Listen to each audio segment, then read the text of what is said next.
जय हिंद। कैसे आप लोग? उम्मीद है कि अच्छे हैं और अपनी तैयारी को नए आयाम दे रहे होंगे।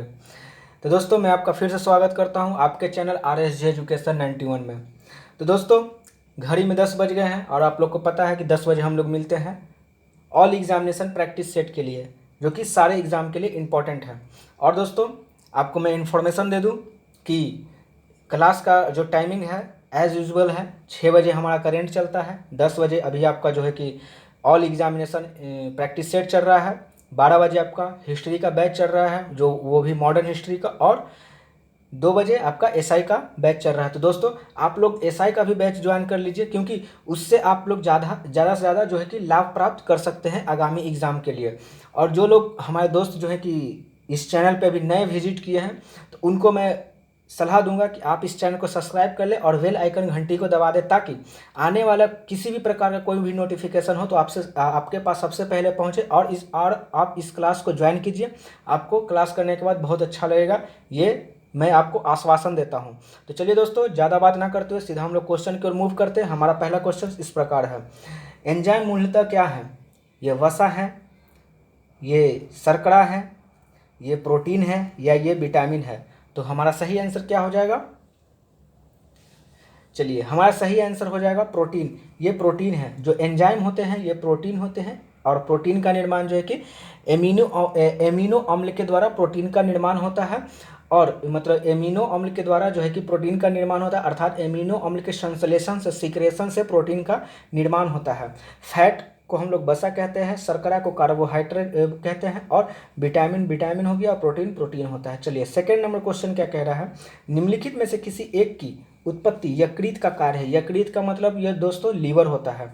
लाइपेज है, यूरिया है, और संश्लेषमा है, और हाइड्रोक्लोरिक अम्ल है, यानी HCl इसको शॉर्ट फॉर्म में हम लोग बोलते हैं।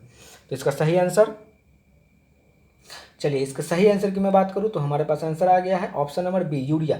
यूरिया में जो है कि मतलब यकृत का कार्य है जो है कि यूरिया को मतलब यूरिया जो होता है ना यकृत में होता है, और यूरिया को प्यूरीफाई ये करता है, ठीक है। और ये अगर मैं यकृत लीवर की बात करूं तो ये जो है कि मानव शरीर का सबसे बड़ा जो है कि अंग होता है, और इसका काम जो होता है पाचन क्रिया में सहायता करना, क्योंकि इसमें जो है कि वाइल जूस पाया जाता है, अर्थात पित्त पाया जाता है, ठीक है। चलिए क्वेश्चन आगे, थर्ड नंबर क्वेश्चन। मानव शरीर में पाचन का अधिकांश भाग किस अंग से संपन्न होता है? किस अंग से संबंधित होता है दोस्तों? यहाँ टाइपिंग मिस्टेक है, संबंधित होता है। तो पैंक्रियाज, बड़ी आंत, छोटी आंत और अमाशय। क्वेश्चन आप लोग समझे। क्वेश्चन कह रहा है कि पाचन का अधिकांश भाग कहाँ पे जो है कि पूरी तरह से पाचन हो पाता है हमारा खाना? तो क्या इसका आंसर हो जाएगा? चलिए, छोटी आंत हमारा आंसर हो जाएगा, स्मॉल इंटेस्टाइन। अच्छा देखिए, एक चीज़ मिस्टेक हो गया है, छोटी आंख लिखा गया है, छोटी आंत होगा, ठीक है। इसको इंग्लिश में हम लोग स्मॉल इंटेस्टाइन कहते हैं, और पैनक्रियाज को पैनक्रियाज ही कहते हैं, अमाशय के स्टमक कहते हैं, और बड़ी आंत को हम लोग लार्ज इंटेस्टाइन कहते हैं, ठीक है। तो चलिए, हमारा आंसर यहाँ पे छोटी आंत हो जाएगा, क्योंकि छोटी आंत में ही जो पाचन की सारी क्रिया कंप्लीट हो जाती है, और जो अवशोषित होता है वो रेटिकुलम के द्वारा यानी मलाशय के द्वारा जो है कि बाहर रिड्यूस हो जाता है। और बड़ी आंत में जो है कि पानी रहता है, और वेस्ट मटेरियल बड़ी आंत में होता है, जिससे हम लोग लॉन्ग इंटेस्टाइन कहते हैं, ठीक है। चलिए आगे आते हैं क्वेश्चन नंबर 4 में। क्वेश्चन नंबर 4 कह रहा है हमारा, निम्न में से कौन सा लार की सहायता से पच जाता है? प्रोटीन, स्टार्च, रेसे, या फिर कोई नहीं? लार को हम लोग सलाइवा कहते हैं। लार को सलाइवा कहते हैं, जो हमारे मुंह में होता है लार, ठीक है। तो वही कह रहा है, सलाइवा से क्या चीज़ पच जाता है? प्रोटीन, स्टार्च, रेसे, या फिर कोई नहीं? इसका सही आंसर क्या हो जाएगा? चलिए, इसका सही आंसर हमारा option number B, starch. Starch जो है कि लार यानी सलाइवा के द्वारा जो है कि पच जाता है।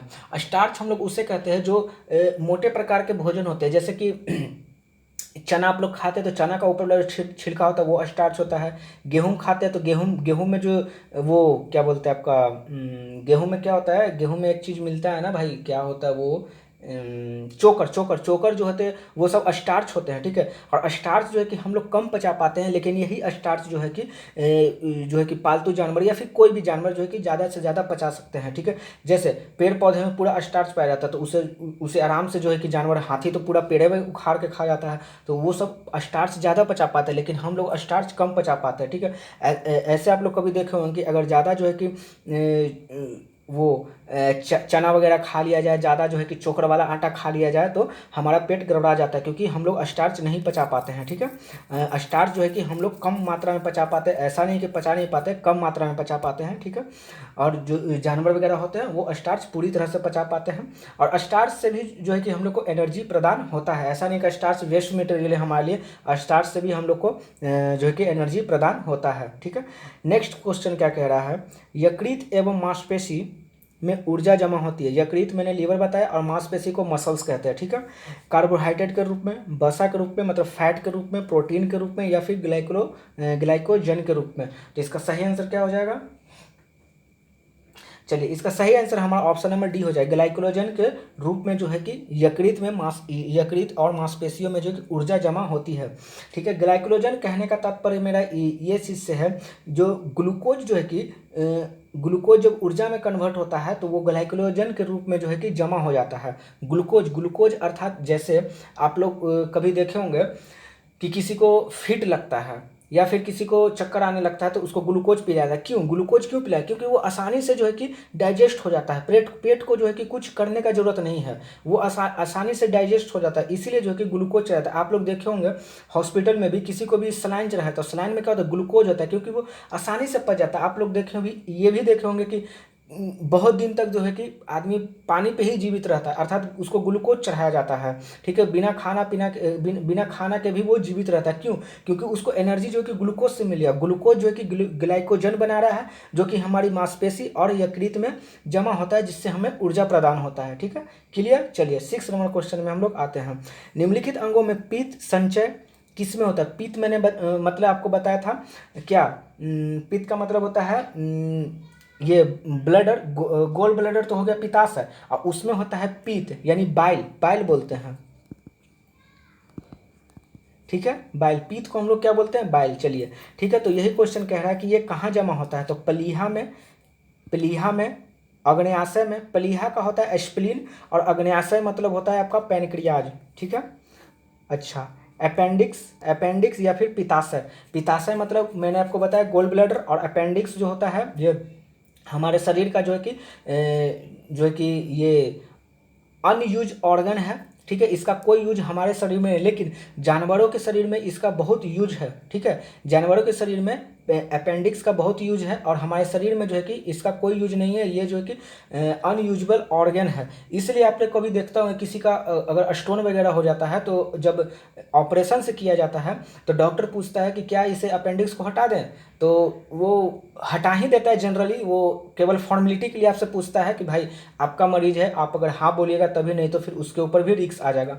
तो अपेंडिक्स का जो है कि कोई यूज नहीं है। आप लोग कभी भी देखे भी होंगे कि किसी के अपेंडिक्स में दर्द हो जाता है, तो क्या होता है इसमें कभी भी जो है कि जैसे चावल का छोटा दाना चल जाता है, तो उसके कारण जो है कि अपेंडिक्स होता तो बहुत छोटा है, ठीक है। इसी में जो कि अगर कुछ फंस वगैरह जाता है, जैसे चावल का दाना वगैरह फंस गया, तो यहाँ पे पेट में दर्द करने लगता है, तो इसलिए अपेंडिक्स का लोग ऑपरेशन कराकर सीधा अपेंडिक्स को हटा देते हैं, क्योंकि ये हमारे शरीर का अनयूज ऑर्गन है। लेकिन हमारा ऑप्शन ये नहीं है दोस्तों, मैंने आपको बता दिया, वो अलग चीज़ है, ठीक है। चलिए अगर क्वेश्चन ऑप्शन नंबर 1 की बात करें तो प्लीहा हो जाता है स्प्लीन को हम लोग आरबीसी का कब्रगाह कहते हैं, ठीक है। और ये पैनक्रियाज आपका हो गया। चलिए, पैनक्रियाज भी जो है कि एंजाइम और हार्मोन जो है कि दोनों छोड़ता है पैनक्रियाज, ठीक है। तो अभी मैं उस पर नहीं जाऊंगा, क्योंकि उसके लिए एक अलग सेशन लेना पड़ेगा, ठीक है। तो हमारा आंसर हो जाए पित्ताशय, मतलब गोल ब्लैडर। गोल ब्लैडर में जो है कि पित्ताशय जमा होता है। चलिए क्वेश्चन नंबर नेक्स्ट में हम लोग आते हैं। नेक्स्ट क्वेश्चन क्या है, 7 नंबर, निम्नलिखित में से कौन सा एंजाइम प्रोटीन को एमिनो अम्ल में विघटित करता है? अच्छा, मैंने आपको इससे पहले वाले क्वेश्चन में बताया था कि प्रोटीन को जो है कि एमिनो अम्ल में विघटित किया था, मतलब एमिनो अम्ल ढेर सारा एमिनो अम्ल मिलकर एक प्रोटीन का निर्माण करते हैं। तो यही कह रहा है कि इसमें कौन सा विघटित मतलब तोड़ता है, तो पेप्सिन है, लैक्टेज है, यूरिया है, या फिर जाइमेज है। तो इसका आंसर क्या हो जाएगा? चलिए इसका हम हमारा ऑप्शन नंबर ए हो जाएगा पेप्सिन। पेप्सिन जो है कि प्रोटीन को एमिनो अम्ल में जो है कि तोड़ता है, ठीक है। और ये तोड़ने की क्रिया को पॉलीटेटाइज्म कहते हैं, ठीक है, पॉलीटेटाइज्म कहते हैं इसके तोड़ने की प्रक्रिया को, ठीक है। चलिए क्वेश्चन नंबर 8 आता है। क्वेश्चन नंबर 8 कह रहा है निम्नलिखित में से कौन सा लार का लाभ नहीं है, मतलब जो सलाइवा का जो लाभ होना चाहिए ये कौन से ऑप्शन में नहीं है, ये हमसे पूछा है। तो ऑप्शन नंबर 1 कह रहा है कि यह निगलने में मदद करती है, यह शरीर में आरबीसी का निर्माण करती है, यह मुंह तथा दांत को साफ करती है, यह होठ तथा जीभ की गति को अनुकूल बना कर बोलती है। तो इसका सही आंसर क्या हो जाएगा हमारा ऑप्शन नंबर बी, क्योंकि ये आरबीसी का निर्माण नहीं करती। लार का काम जो है, सलाइवा का काम जो है कि भोजन को निगलने में होता है। क्योंकि देखिए कोई भी चीज़ हम लोग चबाते हैं, जैसे रोटी हम लोग खाते हैं, तो आप लोग देखते होंगे कि जब रोटी को पूरा एकदम क्या बोलते हैं उसको पूरी तरह से जो है कि मसल देता है, मतलब एक तरीका का उसमें क्या बोलते हैं थूक टाइप का हो जाता है, ठीक है। तो आप लोग कभी देखते होंगे रोटी अगर खाएं और उसको निकाल के देखे होंगे तो उसको बहुत गीला चिपचिपा टाइप का होता है। तो वो चिपचिपा क्या होता है, वो आपका सलाइवा होता है, लार होता है, ठीक है। अच्छा, ऑप्शन नंबर सी की मैं बात करूँ तो यह मुंह और दांत को साफ रखता है। यस, मुंह और दांत को साफ रखता है हमारा सलाइवा, ठीक है। अगर सलाइवा हमारे मुंह और जाम में मुंह और दांत में जो अगर मुंह में ही ना हो तो हमारा जो है कि मुंह सूखने लगता है, ठीक है, सलाइवा ना रहने के कारण। इसलिए कभी हम लोग देखते हैं कि जब हमारा मुंह सूखता है तो हम लोग सीधा पानी पी लेते हैं। क्यों? पानी पीने से होता है कि मतलब अगर सलाइवा की कमी, बहुत बहुत गर्मी में ये चीज़ होता है, ऐसे जनरली नहीं होता है, ठीक है। होठ तथा जीभ की गति को अनुकूल बनाकर बोलने में मदद करता है। हाँ, अनुकूल बनाकर बोलने में मदद करता है, क्योंकि आप लोग देखते होंगे कभी कभी हम लोग बोलते हैं तो जो है कि जीभ को अपने होठ पे लाते होंगे ताकि वो होठ जो है कि सूखे नहीं और सलाइवा के कारण वो गीला रहे और हमारा बोलने में जो फ्रीक्वेंस है वो आराम से निकल सके, फ्रीक्वेंसी से जो है कि कोई भी बात निकल सके, ठीक है। चलिए क्वेश्चन नंबर 9 में आते हैं। डाइजेस्टेट एंजाइम का स्रोत है लार ग्रंथि, अमाशय, यकृत या फिर अग्नाशय। इसका सही आंसर क्या हो जाएगा? आप लोग इसका सही आंसर बताइए। चलिए इसका सही आंसर हमारा हो जाएगा ऑप्शन नंबर 1 लार ग्रंथि। डाइजेस्टेट एंजाइम जो है कि लार ग्रंथि का स्रोत है। अगर मैं लार ग्रंथि की बात करूं तो लार ग्रंथि में जो है कि 3 प्रकार पाया जाता है। जैसे मैं यहाँ पे नोट कर दे रहा हूँ, आप लोग नोट कर लीजिएगा। एक होता है माल्टोज,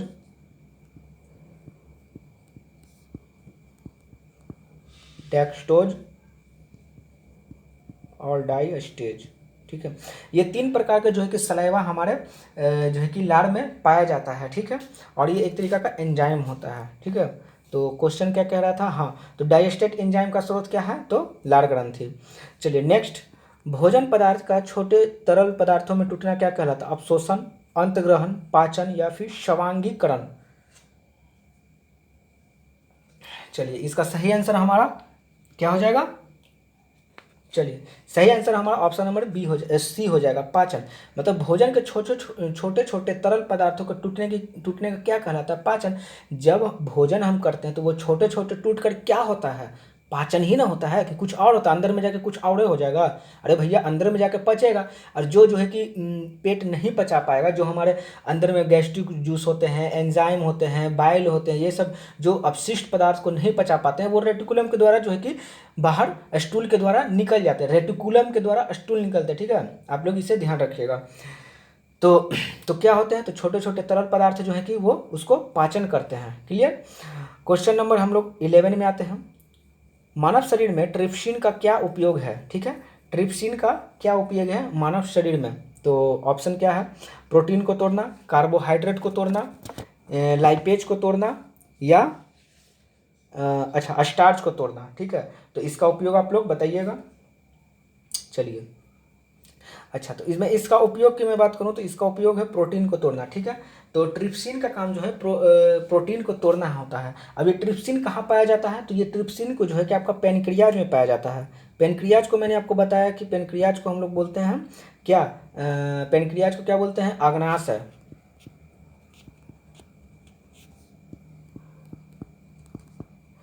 अग्न्याशय, पेनक्रियाज को हम लोग अग्न्याशय बोलते हैं। और अग्न्याशय में जो है कि 3 तरह के जो है कि क्या पाए जाते हैं? एंजाइम पाए जाते हैं, ठीक है।